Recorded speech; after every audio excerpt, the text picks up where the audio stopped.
Hello दोस्तों, नमस्कार। पीके education channel में आपका स्वागत है। दोस्तों, आज हम लोग राजा व उनके दरबार में आए हुए विदेशी यात्रियों के बारे में पढ़ेंगे। चलिए मित्रों, शुरू करते हैं। सर टॉमस रो, जो कि जहांगीर के दरबार में 1616 ईस्वी में आया था। टॉमस रो ब्रिटेन के सम्राट का दूत था जो जहांगीर के दरबार में व्यापार के लिए अनुमति लेने आया था। थॉमस रो अथवा टॉमस रो बादशाह जहांगीर के शासनकाल में 1616 ईस्वी में भारत आया। इंग्लैंड के राजा से आज्ञा लेकर उसने कुछ लोगों को एकत्र कर ईस्ट इंडिया कंपनी की स्थापना की थी। थॉमस रो ने अजमेर के किले में जहांगीर से मुलाकात की थी। कहाँ पे की थी? अजमेर के किले में। जैसा कि चित्र में दिखाया गया है, यह है टॉमस रो। उसने बादशाह के सामने खड़े होकर एक याचक के रूप में भारत में व्यापार करने की अनुमति मांगी थी।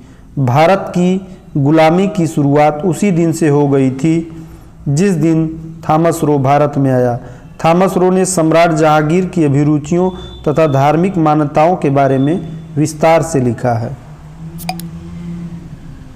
कैप्टन हॉकिंस जहांगीर के दरबार में आया था। 1608 से लेकर 1613 ईस्वी तक यह भारत में रहा। यह फारसी भाषा का बहुत अच्छा जानकार था। यह जिस जहाज से आया था उसका नाम हेक्टर था तथा यह इंग्लैंड के राजा जेम्स प्रथम का पत्र लेकर 1608 ईस्वी में भारत के सूरत में पहुंचा था। इब्न बतूता मोहम्मद बिन तुगलक के दरबार में आया था। यह 1333 से 1347 तक भारत में रहा। यह अफ्रीका के मोरक्को से आया था। मोहम्मद बिन तुगलक ने इसे दिल्ली का काजी नियुक्त किया तथा 1342 में राजदूत बनाकर चीन भेजा और इसकी पुस्तक का नाम रेहला है। डाइमेकस जो बिंदुसार के दरबार में 298 से 273 ईसा पूर्व आया था। डाइमेकस सीरिया नरेश अंतियोकस का राजदूत था और इसके द्वारा किए गए विवरण मौर्य साम्राज्य से संबंधित है। अगला है डायनोसियस। यह अशोक के दरबार में आया था। किसके दरबार में? अशोक के दरबार में आया था डायनोसियस।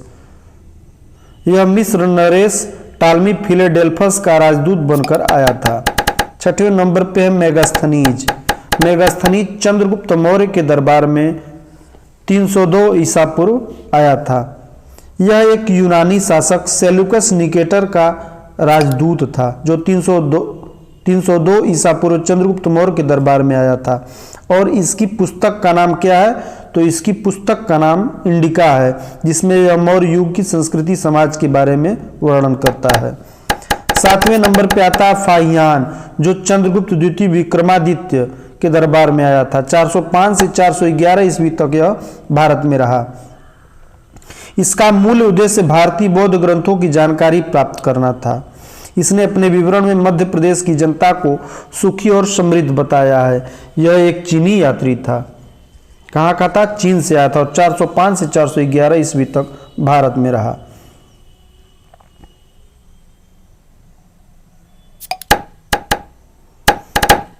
जो हमारा अगला है यात्री मार्को पोलो।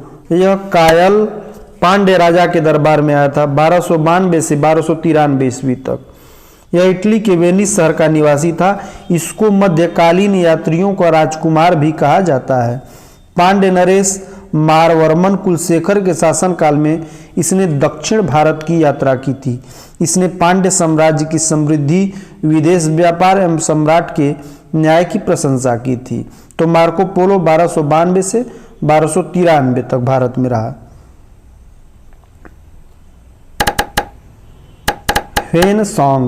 ह्वेनसांग हर्षवर्धन के दरबार में आया था और यह 629 से 643 ईस्वी तक भारत में रहा। यह चीनी बौद्ध भिक्षुक था। हर्षवर्धन के शासन काल में भारत आया। इसे तीर्थयात्रियों का राजकुमार भी कहा जाता है। किसको? तीर्थयात्रियों का राजकुमार कहा जाता है। और इसका जो यात्रा विवरण है जिसमें इसने भारत के बारे में लिखा है उसको CUK के नाम से जाना जाता है। हर्ष ने इसको शिलादित्य नाम दिया तथा इसने नालंदा विश्वविद्यालय में भी अध्ययन किया।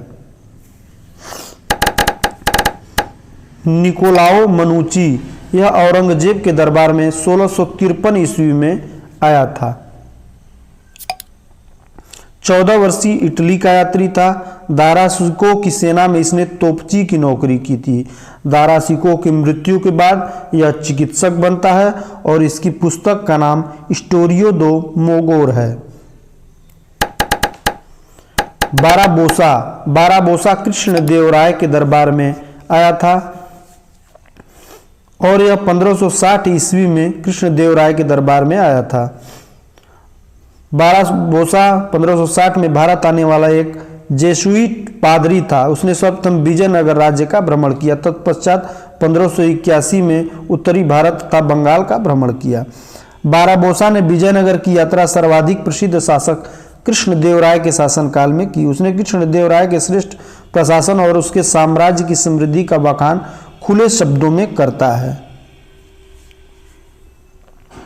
बारबोसा के अनुसार कृष्णदेव राय एक धर्मनिरपेक्ष शासक था। उसने कृष्णदेव राय की प्रशंसा उसके राज्यों में प्राप्त न्याय और समानता के कारण भी की है। अगला है अल मसूदी। अल मसूदी महिपाल प्रथम के दरबार में 915 से 916 ईस्वी में आया था। अल मसूदी अरब का एक विद्वान और प्रमुख भूगोलवेत्ता था। 915 से 916 ईस्वी में वह भारत की यात्रा करने वाला बगदाद का विदेश यात्री था। संभवतः गुर्जर प्रतिहार वंश के शासक महिपाल प्रथम के शासनकाल के दौरान ही अल मसूदी गुजरात आया था। उसने गुर्जर प्रतिहारों को अल गुर्जर राजा को बौरा कहा है। 13वें नंबर पे आ जाता है हैमिल्टन, जो कि फर्रुखसियर के शासनकाल में 1715 ईस्वी में भारत आया था। हैमिल्टन यह एक शल्य चिकित्सक था जो फर्रुखसियर के शासनकाल में ईस्ट इंडिया कंपनी के प्रतिनिधि मंडल का सदस्य बनकर भारत आया था। हैमिल्टन ने बादशाह फर्रुखसियर की एक खतरनाक बीमारी से छुटकारा दिलाने में सफलता प्राप्त की थी। अगला है अब्दुल रज्जाक, जो देवराय द्वितीय के दरबार में 1443 ईस्वी में आया था। यह ईरान के शासक मिर्जा शाहरुख का राजदूत था। पहले यह कालीकट पहुंचा, फिर इसने विजयनगर की यात्रा की। 1443 ईस्वी में फारसी यात्री अब्दुल रज्जाक संगम वंश के शासक देवराय द्वितीय के शासनकाल में विजयनगर आया था। अलबरूनी यह 1024 से 1030 ईस्वी में महमूद गजनवी के साथ भारत आया था। यह एक फारसी विद्वान, लेखक, वैज्ञानिक, धर्मज्ञ था। अलबरूनी को भारतीय इतिहास का पहला जानकार कहा जाता है।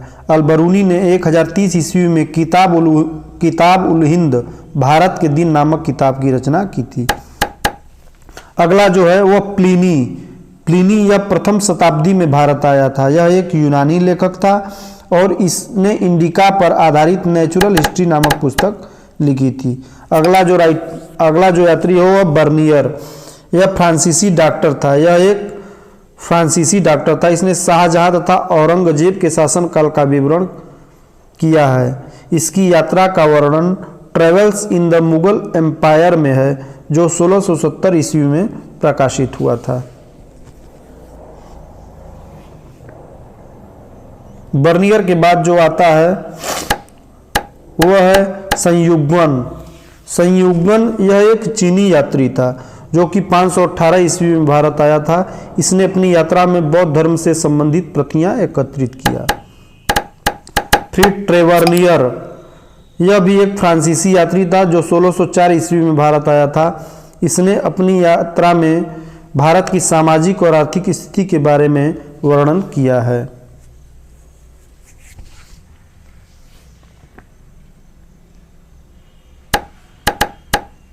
पीटर मांडी 1628 में शाहजहां के शासनकाल में भारत आया था। वह भारत में लगभग 8 वर्ष तक रुका। उसके यात्रा वृत्तांत से शाहजहां के राजनीतिक घटनाओं, मुगल दरबार की व्यवस्था, मुगल सम्राटों के व्यक्तिगत जीवन आदि के बारे में जानकारी मिलती है। और जो अंतिम यात्री है तारानाथ, यह एक तिब्बती लेखक था। इसने कंग्यूर और तंग्यूर नामक ग्रंथ की रचना की।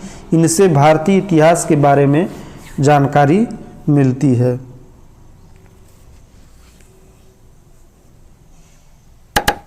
दोस्तों, यह हमारा टॉपिक था राजा व उनके दरबार में आए हुए विदेशी यात्रियों का विवरण। दोस्तों, अगर हमारा यह वीडियो पसंद आया हो तो लाइक करें, शेयर करें और हमारे चैनल को सब्सक्राइब करें। नमस्कार, जय हिंद।